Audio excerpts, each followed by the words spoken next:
تو میں اور آپ تو اگر ٹیکس نہ دیں تو ہمیں پکڑ کے بند کر دیا جاتا ہے. بالکل صحیح بات ہے. دے نہ دیں زبردستی سیلری میں سے جو ڈائریکٹ جہاں جہاں سے سیلری سے پیسے ہر جگہ سے ڈیڈکٹ ہو رہے ہیں. سیلری سے تو ڈائریکٹ دیکھیے آپ جو لوگ سیلریڈ پیڈ لوگ ہیں ان کا تو ڈائریکٹلی ڈیڈکٹ وہ بیچارے تو یوں ہی جا رہے ہیں. اچھا انڈائریکٹ ٹیکسز آپ کے بجلی کے بل کے اوپر آپ کے مختلف ذریعے سے دیکھیے اگر پیٹرول بڑھا تو جتنے چیزیں ہیں وہ سب پیٹرول کی وجہ سے بڑھ جائیں گی. صحیح بات ہے. تو آبویس ہے یہ. بالکل صحیح بات. تو یہ ساری چیزیں جو ہیں وہی میں دوبارہ درخواست کروں گا آپ کے, اس سے آپ کا اس کام ٹائم اب رہ نہیں رہ گیا. تمام بڑے افراد دیکھیں ہم انویسٹرز بیٹھے ہیں تیار. آج آپ پاکستان کی صورتحال بہتر کر دیں لا لیسنس کی. آج کراچی سکون میں ہو جائے. آج واقعی ہمارے کراچی کے اگر یہ پروگرام لوگ کوئی دیکھ رہا ہے تو یقیناً میری گزارش ہے کہ آج کراچی کا وہ نقص تلاش کر لیا جائے جس کی وجہ سے بدامنی ہے. کراچی پرسکون ہو جائے. انویسٹرز کی کوئی کمی نہیں ہے. دوسری بات ابھی جو نیٹو فورسز کی ہو رہی تھی جی کہ ہمیں کل سن رہا تھا کہ جی ہم کھول رہے ہیں, جو ابھی انہوں نے قومی سلامتی کمیٹی بنائی, وہ قومی سلامتی کمیٹی اس کا نام ہے. انہوں نے کہا جی ہم کچھ اگر ہم نے کھولنا ہی ہے تو کچھ زیادہ پیسے لے کے کھول دیں. اللہ بھائی اپنی اہمیت کو معاملہ کرو, اپنی کچھ غیرت کا معاملہ کرو, اپنے لوگوں سے گزارش کرو, اپنے لوگوں کے پاؤں پکڑو کہ وہ پیسے لائیں. آپ کے پاس جو فارن ایکسچینج آتا ہے جتنے اوورسیز پاکستانیز ہیں, کیونکہ میرا بہت بڑا عرصہ پاکستان سے باہر گزرا اور ابھی بھی تقریباً مہینے میں ہفتہ گزر جاتا ہے, مجھے بہت اچھی طرح اندازہ ہے کہ لوگ تیار ہیں. آج پاکستان کی صورتحال بہتر ہو, لا لیسنس یہاں ختم ہو جائے, یہاں پر ملیٹنٹس ختم ہو جائیں تو انویسٹمنٹ آئے گی. جیسے ابھی آپ وقفے میں آپ کہہ رہی تھی کہ جی قوم خراب ہو گئی ہے اور ایک ایک لڑکے نے 6 سیم رکھی ہوئی ہیں. دیکھیے مشرف صاحب سے یہی تو غلطی ہوئی. شوکت عزیز صاحب انویسٹمنٹ تو ضرور لائے لیکن ٹیلی کام سیکٹر میں لے آئے. اس سے کیا ہوا؟ کچھ بھی نہیں ہوا.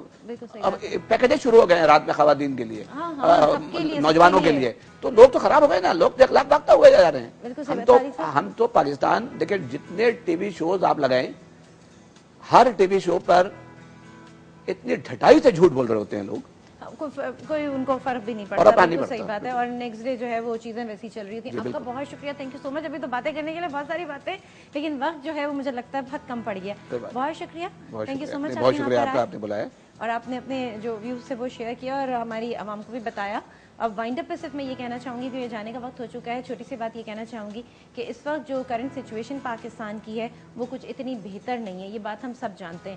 اگر آپ ہر طرح سے دیکھ لیجئے, آپ مہنگائی کے حوالے سے دیکھ لیجئے, آپ غربت کے حوالے سے دیکھ لیجئے, پھر ہم نے بات کی یہاں پہ پیٹرول کی, تو پیٹرول مہنگا, اس کے علاوہ گیس اویلیبل نہیں, کہیں کہیں گیس کی جو ہے وہ کافی جگہوں پر لوڈ شیڈنگ کی جا رہی ہے.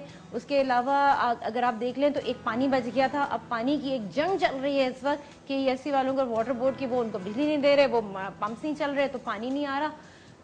اصل میں آخری اینڈ ریزلٹ کیا ہے؟ پس کون رہا ہے؟ پس عوام رہی ہے, پس ہم رہے ہیں, پس آپ رہے ہیں. اور جب پیٹرول یہاں پر مہنگا ہوتا ہے تو آپ میں ایک کیوں نہیں ہے. آپ مجھے کنٹری کا نام یاد نہیں آ رہا, ایک کنٹری میں یہ ہوا تھا کہ پیٹرول مہنگا کیا تھا, سب نے اپنی گاڑیاں لگائیں, پیدل چلنا شروع کر دیا. یقین مانے 2 دن کے اندر واپس سے پرائز آ گئی تھی. لیکن یہاں پر سب کو اپنی پڑی ہے. امیر کو اور امیر بننا ہے اور بیچارہ غریب اس دوڑ میں شامل ہونے کے چکر میں اور غریب ہوا چلے جا رہا ہے. یہاں پہ آپ نے کھانے دانے دانے کو لوگوں کو محتاج کرنا شروع کر دیا ہے. تو وہ وقت ہمیں دور نظر نہیں آتا جب ہم کہتے ہیں کہ چیزیں بہت زیادہ بگڑ جائیں گی. امید پہ دنیا قائم ہے. آپ آرمی کو برا کہتے ہو, آپ آرمی کو برا کیوں کہتے ہیں؟ آپ تھوڑی دیر کے لیے سوچیں, وہ جاگتے ہیں تو آپ سوتے ہیں. آپ تھوڑی دیر کے لیے آرمی کو مائنس کر دیجئے, اس کے بعد سوچئے کہ آپ کا کیا اشر ہوگا. ہوتے ہوئے تو اتنا کچھ ہو رہا ہے, نہ ہو تو پھر کیا ہو.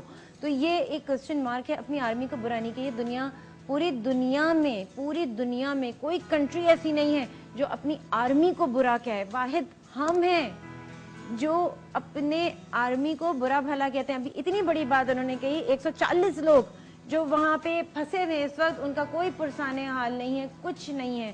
تو چیزوں کو جب تک صحیح نہیں کریں گے, اپنے آپ کو بھی ہمیں ٹھیک کرنا پڑے گا, اپنے دماغ سے ہمیں کام لینا پڑے گا, جو کہ نہیں لیتے. آپ سب جذبات سے کام لیتے ہیں. اس نے 4 جملے کھڑے ہو کے تقریر میں کہہ دیا, آپ نے کہا اس سے اچھا کوئی ہو ہی نہیں سکتا. آزمائے ہوئے کو بار بار آزماتے ہیں.